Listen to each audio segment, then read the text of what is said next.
বললাম যখন তৃণমূল কংগ্রেস ভেঙে নিশ্চিহ্ন হয়ে যাওয়ার মুখে, মমতা লেড তৃণমূল কংগ্রেস, সেই সময় তাকে নিয়ে ইন্ডিয়া জোটের বৈঠক চলছে এবং ঠিক হচ্ছে আগামী দিনে কোন কোন বিষয় নিয়ে তারা বিজেপি সরকারের বিরুদ্ধে আন্দোলনের রাস্তায় নামবে। এটাই মনে হয় শেষ আমন্ত্রণ।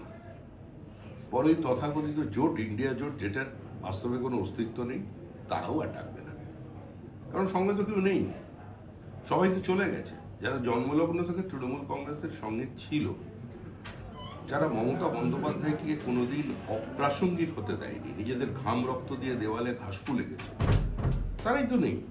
কাকে নিয়ে দল? আর এর আগে তো উনি সবসময় বৈঠকে যেতেন না, এমনকি গান্ধী পরিবারের অস্তিত্বকে, তাদের কর্তৃত্বকে নস্যাৎ করে দিয়ে তিনি খাড়গেজির নাম পর্যন্ত ঘোষণা করে দিয়েছিলেন, কোনোদিন জয়েন্ট প্রেস কনফারেন্সে উপস্থিত থাকেননি। তো হঠাৎ আজকে বেলা শেষে, প্রদীপ নিভে যাওয়ার আগে এই জোটের বৈঠকে উপস্থিতি কেন? এটা কি মানুষ বোঝে না? না, এটা ইন্ডিয়া জোটের দু একজন সিরিয়াস যারা মেম্বার আছেন তারা বোঝেন না, সবাই সব কিছু, তৃণমূল চলে গেছে। আমার লাস্ট কোশ্চেন, সেটা হচ্ছে